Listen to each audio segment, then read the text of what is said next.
बिस्मिल्लाहिर्रहमानिर्रहीम। अस्सलाम वालेकुम स्टूडेंट्स, मैं हूं तौसीक अहमद सिद्दीकी, आपका मैथ टीचर। स्टूडेंट्स, आज हम अपना लेक्चर नंबर 14 जो है 10th क्लास के यूनिट नंबर 2 में पढ़ेंगे, जिसमें एक्सरसाइज जो हम स्टार्ट करने जा रहे हैं वो 2.7 है। चलते हैं, एक्सरसाइज से पहले कुछ थ्योरी है, थोड़ी सी डेफिनेशन हैं, उनको रिवाइज़ करते हैं, उसके बाद फिर एक्सरसाइज की जानिब चलेंगे। सबसे पहले कहता है साइमल्टेनियस इक्वेशंस क्या हैं। A system of equation having a common solution is called a system of simultaneous equation.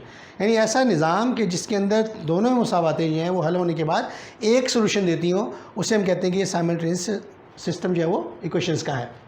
उसके बाद आगे फर्दर कहता है the set of all ordered pair X and Y. अब ऑर्डर्ड पेयर यानी एक्स और वाई की जो वैल्यूज़ होंगी हमारे पास, वो which satisfies the system of equation, जो भी हमारे पास इक्वेशंस दी गई होंगी या जो निज़ाम दिया गया होगा, जो भी ऑर्डर्ड पेयर हम मालूम करेंगे वो हमेशा उसे सेटिस्फाई करेगा, यानी लेफ़्ट और राइट की वैल्यूज़ को बराबर साबित करेगा। Is called the solution of या सोल्यूशन सेट ऑफ सोल्यूशन या system. Is called the solution set of system, वो हमेशा सिस्टम का सोल्यूशन सेट कहलाएगा। यहाँ तक की डेफिनेशन है। अब इसमें क्वेश्चन किस पैटर्न्स के हैं? दो ही पैटर्न इस क्वेश्चन के मौजूद हैं।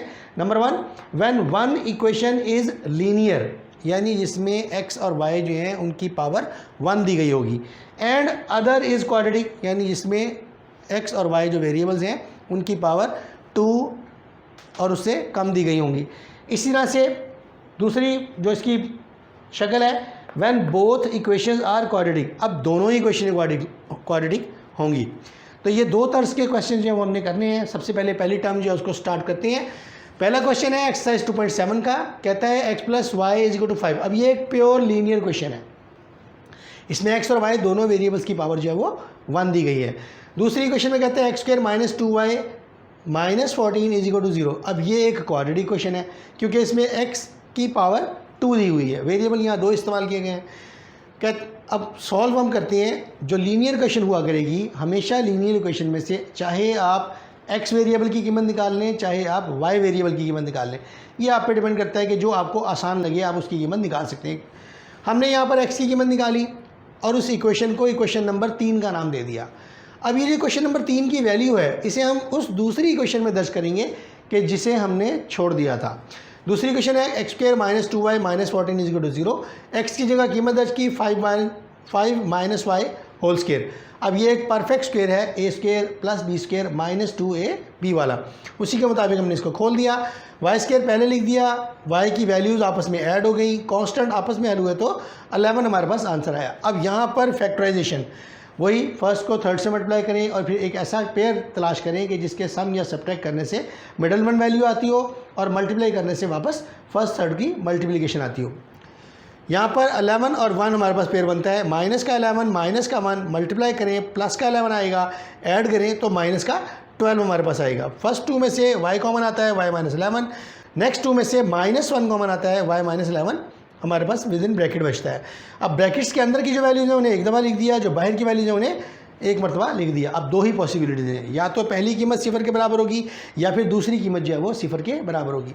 जब पहली कीमत को 0 के बराबर किया तो आंसर आया y = 11 और सेकंड वन में आंसर आया y = 1। अब इन दोनों के लिए सेम स्टेटमेंट है, put the values in equation number 3। Equation 3 क्यों? इसलिए कि यहाँ हमने x को सेपरेट किया था। वैसे तो आप इक्वेशन 1 में और 3 में किसी में भी लगा सकते हैं, लेकिन बेहतर है कि आप 3 में लगाएं क्योंकि वो सॉल्व है, उसका एक स्टेप ऑलरेडी हल हुआ है। x की कीमत लिखी बराबर 5 - 11 दर्ज किया, उसके अंदर हल किया -6 आया। x के साथ 5 - 1 पुट की कीमत, x की वैल्यू 4 आई। तो हमारे पास सोल्यूशन सेट जो बना। अब सोल्यूशन सेट में आपने जो ऑर्डर पेयर लिखना है, पहले x की वैल्यू लिखनी है, फिर y की वैल्यू लिखनी है।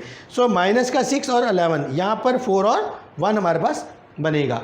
तो स्टूडेंट्स, इस तरह से आपने पहला क्वेश्चन जो उसको सॉल्व करना है। सेकंड क्वेश्चन है, सेकंड क्वेश्चन में आप देखें 3x - 2y = 11 है। फिर सेकंड ऑर्डर इक्वेशन उसने में दी हुई है, यहाँ पर फिर वही दो वेरिएबल्स इस्तेमाल किए हैं हमने फर्स्ट इक्वेशन में से। अब ये आपने चॉइस करना है कि आपने y की वैल्यू निकालनी है या x की निकालनी है।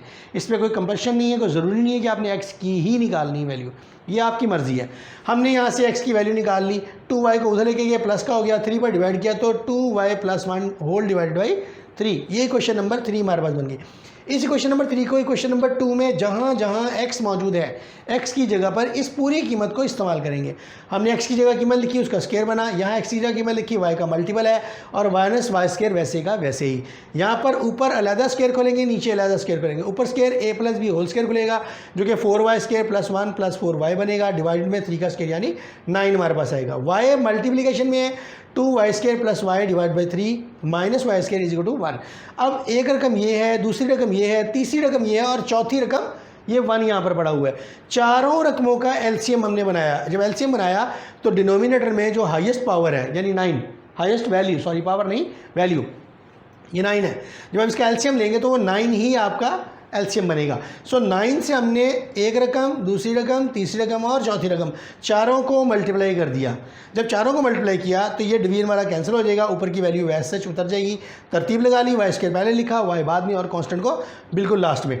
यहाँ 3 है, 3 3 से 9 आएगा, 3 बचेगा, 3 2 वाई स्क्वायर और प्लस वाई से मल्टीप्लाई करके 6 वाई स्क्वायर प्लस 3 वाई बनाएगा। यहाँ पर इसका मल्टीपल 1 है तो 1 9 ज़ा 9 होता है। सो ये 9 वाई स्क्वायर आएगा और 1 यहाँ पर इक्वालिटी के बाद है जो 9 से मल्टीप्लाई करके 9 1 ज़ा 9 बना देगा। अब वाई स्क्वायर की वैल्यूज़ को एक जानिब लिखा, वाई की वैल्यूज़ को एक जानिब लिखा और कांस्टेंट अलग और इक्वालिटी के बाद की वैल्यू वैसे के वैसे ही रहने दी। और जब हमने हल किया तो रिजल्ट हमारे पास आया Y square plus 7y minus 8 is equal to 0। अब यहाँ पर ज़रूरी नहीं है कि आप फैक्टराइजेशन ही करें, आप यहाँ क्वाड्रेटिक फार्मूला भी लगा सकते हैं, आंसर में कोई फ़र्क नहीं पड़ेगा। यहाँ हमने चूँकि हमें फैक्टराइजेशन ज़्यादा ईज़ महसूस होती है तो लिहाजा से हमने इस्तेमाल किया। 8 1 ज़ा 8, 8 प्लस का 1 माइनस का जब हल किया तो कॉमन लेने के बाद y प्लस 8 अंदर आ गया, यहाँ y प्लस 8 अंदर मौजूद है, माइनस 1 कॉमन लिया है। जो कॉमन फैक्टर्स हैं उन्हें एक मरतबा लिखेंगे, नॉन कॉमन को एक मरतबा लिखेंगे। 2 ही पॉसिबिलिटीज रह जाती हैं, या तो पहला फैक्टर 0 होगा या फिर दूसरा 0 होगा। जब 0 किया तो y की वैल्यू 1 और यहाँ पर y की वैल्यू -8 हमने मालूम की है। अब दोनों के लिए सेम स्टेटमेंट है, put the values in equation number जो हमने बनाई थी जो कि सॉल्व इक्वेशन है 3। ये आसान क्वेश्चन है। यहाँ x के अंदर हमने कीमत लिखी 2y प्लस 1 डिवाइड बाई 3, पहले वैल्यू लिखनी है, बाद में y की जगह उसकी कीमत दर्ज करनी है 1। हल किया तो रिजल्ट x का 1 आ गया। इसी तरह से यहाँ y की जगह -8 दर्ज किया, जब इसको हल किया तो रिजल्ट हमारे पास -15/3 जो कि हल होने के बाद -5 बनाता है। और इसके जो ऑर्डर्ड पेयर जब हम लिखेंगे तो वो x की वैल्यू पहले आएगी, y की वैल्यू बाद में आएगी। 1 और 1, -5 और -8 हमारे पास इसका सोल्यूशन सेट बनता है। इसी तरह स्टूडेंट्स हमारा क्वेश्चन नंबर 3 है आज का, उसमें अगर आप देखो तो ये लीनियर क्वेश्चन दी हुई है और दूसरी भी इत्तेफाक से लीनियर ही दी हुई है, लेकिन फ़र्क ये है कि ये डिनोमिनेटर में है तो इतना परेशान नहीं होना आपने। सिंपल है, इसका एलसीएम लेके यहाँ पर 2y हो जाएगा, ये 5x हो जाएगा, इक्वालिटी के बाद 2xy हो जाएगा।